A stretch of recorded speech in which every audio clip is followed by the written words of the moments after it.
Welcome to my YouTube channel Shrey Seth classes. हमने एक chapter start किया हुआ है, चैप्टर है फाइनेंशियल मार्केट। उसका लास्ट टॉपिक आज हमने स्टार्ट करना है, that is the functions of SEBI, securities exchange board of India के फंक्शंस हम पढ़ने वाले हैं। उसके फंक्शंस स्टार्ट करने से पहले एक बार मैं आपको दोबारा से इंट्रोड्यूस करा दूं, सेबी का मतलब क्या होता है।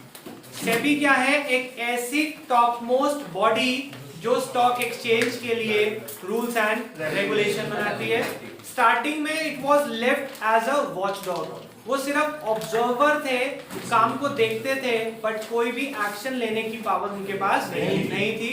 इन 1992 30th May 1992 it was given a legal status, इसको लीगल स्टेटस दी गई थी 1992 में। तो ये जो सेबी बनी है इसके फंक्शंस क्या है? तीन तरह के फंक्शन परफॉर्म करता है सेबी। सबसे पहला प्रोटेक्टिव फंक्शन, दूसरा रेगुलेटरी फंक्शन और तीसरा डेवलपमेंटल फंक्शन। बेटा बेसिकली ये तीनों फंक्शन एक सीक्वेंस में होने चाहिए, यहाँ पे नोट्स में थोड़ा सा आगे पीछे है। पहला होना चाहिए प्रोटेक्टिव फंक्शन, प्रोटेक्शन नहीं है वो प्रोटेक्टिव है। प्रोटेक्टिव फंक्शन कौन से फंक्शन होते हैं ध्यान से पहले समझते हैं फिर पढ़ेंगे बेटा। प्रोटेक्टिव फंक्शन वो है जो सेबी वो फंक्शंस परफॉर्म करेगा जिसमें वो इन्वेस्टर्स, इंटरमीडियरीज या कंपनीज को प्रोटेक्शन देना चाहता है कि उनके साथ कोई फ्रॉड ना हो, कोई भी गलत प्रैक्टिस या कोई भी फ्रॉड की एक्टिविटी शेयर मार्केट में कोई ना करे। ऐसा जब कोई रूल बनाए तो वो कौन से फंक्शन में आता है? सेबी के प्रोटेक्टिव फंक्शन। ठीक है। दूसरे फंक्शन है regulatory function. Regulatory means rules and regulation, यानी कि स्टॉक एक्सचेंज को चलाने के लिए जो जो रूल्स सेबी बनाएगा वो सब कवर होते हैं रेगुलेटरी फंक्शंस में, कि भाई स्टॉक एक्सचेंज में कौन कौन पार्टिसिपेट कर सकता है, आपको ब्रोकर अपॉइंट करना ही पड़ेगा। इस तरह के कुछ रूल्स हैं जो सेबी ने अभी तक बनाए हुए हैं। इसके बाद होते हैं डेवलपमेंटल फंक्शन। डेवलपमेंटल फंक्शन का मतलब सेबी कुछ ऐसे रूल्स भी बनाता है जिससे कि स्टॉक एक्सचेंज की डेवलपमेंट हो सके। कैसे डेवलपमेंट की? एक ऐसी मार्केट प्रोवाइड करता है सेबी जहां पे शेयर इजीली बिक सकते हैं और खरीदे भी जा सकते हैं और कंपटीशन जनरेट रहे। ऐसी मार्केट प्रोवाइड करता है सेबी जिससे कि स्टॉक एक्सचेंज हमेशा डेवलप होता रहे, क्योंकि देश की ग्रोथ शेयर मार्केट की ग्रोथ पे डिपेंड करने लगी है अब। तो वो एक इकोनॉमिक बैरोमीटर है ना, हमने पढ़ा था कि पूरी इकोनॉमी की ग्रोथ इंडिकेट करता है स्टॉक एक्सचेंज, तो इसीलिए उसको डेवलप कराना भी सेबी का ही काम है। तो तीन तरह के काम परफॉर्म करता है, तीन फंक्शंस, प्रोटेक्टिव, रेगुलेटरी और डेवलपमेंटल। प्रोटेक्शन फंक्शन के 4 पॉइंट है, पढ़ते क्या लिखा है। It keeps a check on price rigging. आपको प्राइस रिगिंग का मतलब बताया था, वहां पे मीनिंग लिखा भी है। Price rigging refers to manipulating the prices of the securities with the objective of inflating और deflating the market price of securities. कि जब आप ऐसी एक्टिविटीज करें कि आप शेयर के प्राइस इन्फ्लेट यानी बढ़ाना चाहते हैं या डिफ्लेट यानी कि कम करना चाहते हैं, उसको हम बोलते हैं प्राइस रिगिंग। ऐसी प्राइस रिगिंग जो है सेबी प्रोहिबिट करेगा या अलाउ करेगा? बताओ। प्रोहिबिट करेगा, क्योंकि इससे कस्टमर के साथ फ्रॉड हो सकता है कि आप अपनी कंपनी के शेयर बढ़वाते चले जाएंगे जबकि कंपनी के कोई एसेट नहीं है, कोई ग्रोथ अपॉर्चुनिटी नहीं है, तो शेयर के प्राइस नहीं बढ़ने चाहिए थे। तो सेबी ऐसी एक्टिविटीज को मना करेगा। देखो क्या लिखा है, SEBI prohibit such practices because this can defraud and cheat the investor, क्योंकि ये एक्टिविटी इन्वेस्टर्स को चीट कर सकती है। Number 2, SEBI prohibit fraud and unfair trade practices. कोई भी unfair trade practice SEBI allow नहीं करेगा। देखो क्या लिखते हैं, SEBI does not allow the company to make misleading statement. कोई भी झूठी स्टेटमेंट कोई कंपनी ना दे, इसका भी ध्यान रखता है सेबी। क्यों? क्योंकि झूठी स्टेटमेंट देके कंपनियां लोगों को अट्रैक्ट करती हैं कि आप हमारी कंपनी के शेयर लो, और जब शेयर लेने आते हैं लोग तो शेयर की डिमांड बढ़ती है जिस वजह से उसका प्राइस बढ़ जाता है। तो ऐसी मिसलीडिंग स्टेटमेंट कभी भी सेबी अलाउ नहीं करता। तो लिखा गया है, SEBI does not allow the company to make misleading statement which are likely to induce the sale और purchase of securities by any other person, जिससे कि कोई मोटिवेट होके शेयर्स ना ले। ऐसा ना हो कि किसी कंपनी ने झूठ बोला और लोगों को लगा कि ये तो एक अच्छा इंडिकेशन है और लोगों ने शेयर खरीद लिया। अगर ऐसा झूठ बोल के आप लोगों को शेयर बेच रहे हैं तो सेबी आपके ऊपर केस कर देगा, तो ये अलाउ नहीं करता। Number 3, SEBI undertakes the step to educate the investors.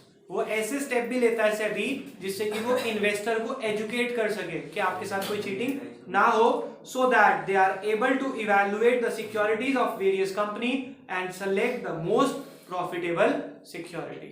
वो आपको एजुकेशन देगा। कैसी एजुकेशन? जिससे कि आपको पता लग सके कि किस कंपनी में पैसा लगाना अच्छा है और किस में नहीं है। Last point, SEBI promotes fair practices and code of conduct in the security market.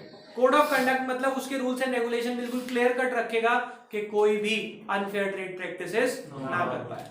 तो 4 प्रोटेक्टिव फंक्शन परफॉर्म करता है। पहला, प्राइस रिगिंग पे चेक रखेगा, अनफेयर ट्रेड प्रैक्टिसेस फ्रॉड और अनफेयर ट्रेड प्रैक्टिसेस पे चेक रखेगा, उसको प्रोहिबिट करेगा, मतलब उसमें आप कोई मिसलीडिंग स्टेटमेंट ना दे, ठीक है। तीसरा, इन्वेस्टर्स को एजुकेट करेगा कि कहां इन्वेस्ट करना है और कहां इन्वेस्ट नहीं करना, और लास्ट में फेयर डीलिंग अलाउ करेगा स्टॉक मार्केट में। क्लियर हो गई बात? नेक्स्ट हम पढ़ते हैं रेगुलेटरी फंक्शन। पहले नेक्स्ट पेज पे देख लेते हैं। पहले रेगुलेटरी फंक्शन क्या क्या है। SEBI has formed rules and regulation and code of conduct. Rules and regulation बनाएगा ना रेगुलेटरी में, तो and code of conduct to regulate the intermediaries such as merchant bankers, brokers, underwriters. बेटा वो मर्चेंट और बैंकर के बीच में कॉमा हटा है, वो एक ही वर्ड है, मर्चेंट बैंकर्स, ब्रोकर्स और अंडरराइटर्स। कह रहे हैं वो रूल्स एंड रेगुलेशन बनाता है किसके लिए? मर्चेंट बैंकर्स के लिए, ब्रोकर्स के लिए और अंडरराइटर्स के लिए भी। ब्रोकर्स के बाद कॉमा लगा दे। Number 2, SEBI register and regulate. SEBI register भी करेगा और रेगुलेट भी करेगा। किसको? The working of broker, sub broker, merchant banks and those who are associated with the SEBI. मतलब जो भी स्टॉक एक्सचेंज में डीलिंग करने वाले हैं उनको पहले तो रजिस्टर करवाएगा सेबी और फिर उनके लिए रूल्स भी बनाएगा। तो ये लिखा है SEBI registers and regulates the working of broker, sub broker, merchant bankers and all those who are associated with SEBI. Point number 3, SEBI registers and regulates the working of mutual fund. Mutual fund की working को भी यही regulate करता है। Clear? Mutual fund जैसे आप देखते हैं कि जब वो मार्केट में ऐड आता है तो देखना उसमें वो सिर्फ क्या कहते हैं, पहले तो कहते हैं म्यूचुअल फंड सही है, हमने अपना फ्यूचर सिक्योर कर लिया, और लास्ट में एक लाइन बोलते हैं mutual funds are subject to market risk. क्यों बोला जाता है? क्योंकि सेबी ने प्रोटेक्टिव फंक्शन लगाया है यहाँ पे। क्या प्रोटेक्टिव फंक्शन? कि कस्टमर को कोई भी गलत बात मत देना। तुमने कह दिया सही है, लोग समझ लेंगे सही है मतलब सेफ है, उन्हें बताओ कि इसमें रिस्क भी है। तो वो वहां पे सेबी ने इंटरफेयर किया और कहा क्या कि आप इसमें कस्टमर को एजुकेट करें, उन्हें अवेयर कराएं कि इसमें रिस्क भी है। ठीक है, तो इसीलिए सेबी म्यूचुअल फंड की भी वर्किंग को रेगुलेट करता है। 3 पॉइंट हो गए। पहला, rules and regulation and code of conduct for brokers, merchant bankers and underwriter. दूसरा, register and regulate the working of stock brokers, sub brokers, merchant bankers and all those who are associated with SEBI. तीसरा, register and regulate the working of mutual fund. Fourth, regulates the take over of the company. एक company जब दूसरी company को take over कर रही है उसके लिए भी रूल्स बनाएगा। Point number 5, SEBI conduct inquiry and audit of stock exchange. Stock exchange की ऑडिट यानी कि इंस्पेक्शन कौन करता है? सेबी। वो भी सेबी करता है। समझ आ गई बात? तो 5 रूल बनाता है सेबी किसी भी स्टॉक एक्सचेंज के लिए। Last, developmental function. Developmental function में क्या करेगा? वो हेल्दी ट्रेड को प्रमोट करेगा जिससे कि स्टॉक एक्सचेंज की डेवलपमेंट हो सके। देखो क्या लिखते हैं, SEBI promotes training of intermediaries of securities market. हमने पढ़ा था सिक्योरिटी मार्केट की इंटरमीडियरीज जो है broker, they are the working organs.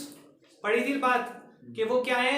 Stock exchange के वर्किंग ऑर्गन, यानी कि जिसके ऊपर स्टॉक एक्सचेंज डिपेंड करती है। अब जब ये वर्किंग ऑर्गन है क्या उनकी ट्रेनिंग कराना जरूरी है या नहीं है? यस, जितने अच्छे से इंटरमीडियरी काम करेगी उतनी अच्छी स्टॉक एक्सचेंज चलेगी। तो इसलिए क्या कहा है कि SEBI promotes the training of intermediaries of the securities market. दूसरा, SEBI tries to promote the activities of stock exchange. कह रहे सेबी हमेशा कोशिश करता है, ट्राई करता है कि वो प्रमोट कर सके activities of the stock exchange, यानी स्टॉक एक्सचेंज की एक्टिविटी को बढ़ा सके। कैसे? Bye adopting a flexible approach in the following veg. Approach को वो फ्लेक्सिबल रख रहा है कि जैसे जैसे चेंजेस आ रहे हैं सेबी रूल्स को बदलता रहता है जिससे कि स्टॉक एक्सचेंज की डेवलपमेंट हो सके। कैसे फ्लेक्सिबल अप्रोच फॉलो करिए? Number 1, SEBI has permitted internet trading. Internet trading है वो, ट्रेनिंग नहीं है। उसने प्रमोट करी है internet trading through registered stock broker. अब देखो, जो पहले ट्रेडिंग होती थी वो ऑफलाइन होती थी, सेबी ने स्टॉक एक्सचेंज को प्रमोट करने के लिए क्या अलाउ करी? इंटरनेट ट्रेडिंग भी अलाउ कर दी। दूसरा, SEBI has made underwriting operation to reduce the cost of issue. उसने अंडरराइटर अलाउ करे जिससे आपको शेयर सस्ते रेट पे मिल सके, वरना आप खुद लेने जाते, मार्केट इंफॉर्मेशन कलेक्ट करते तो महंगे पड़ते। अब वो आपको अंडरराइटर अलाउ कर रहे हैं जिससे शेयर लेना सस्ता हो जाए। और last, even initial public offer, अगर कोई कंपनी नए शेयर इशू करना चाहती है उसके भी डेवलपमेंट के लिए सेबी ने रूल्स बना दिए। तो देखो क्या लिखा है, even initial public offer of the primary market are permitted through SEBI. SEBI ने ये भी परमिशन आपको दे दी कि नए शेयर भी आप स्टॉक एक्सचेंज में बेच सकते हैं। क्लियर हो गई बात? हमारे तीनों फंक्शन खत्म हुए। और इस टॉपिक के ऊपर मोस्ट इंपॉर्टेंट मार्क कर लेना, मैंने आपको कहा था सेबी का जो पूरा टॉपिक है, मीनिंग, उसके फंक्शंस और ये जो इसके ऑब्जेक्टिव्स हैं, फंक्शंस और मीनिंग, ये तो मोस्ट इंपॉर्टेंट है। आप सेबी में से कुछ भी सकता है और मेरे हिसाब से तीनों फंक्शन में से कोई एक या दो फंक्शन आ जाएंगे। Next is the organisation structure of the SEBI. Last 5 point पढ़ते हैं। सबसे पहला, SEBI was working as a corporate body. आर नहीं है वो, एज अ कॉर्पोरेट सेक्टर, यानी कि कंपनी फॉर्मेट में सेबी वर्क करता है। ये कोई पार्टनरशिप या सोल प्रोप्राइटरशिप या कोऑपरेटिव सोसाइटी नहीं है। It is a corporate sector, यानी कंपनी की तरह है। Its activities are divided into 5 department. इसकी एक्टिविटी 5 डिपार्टमेंट में बांटी गई है। और क्या लिखा है? And its department is headed by executive director. और उसका हेड कौन है? हर एक का एक एग्जीक्यूटिव डायरेक्टर है। Head office of the SEBI is in Mumbai and it's branches are in, branch office कहां पे है? It has branch office in Calcutta, Chennai and Delhi. ठीक है। Next, SEBI has form 2 advisory committee.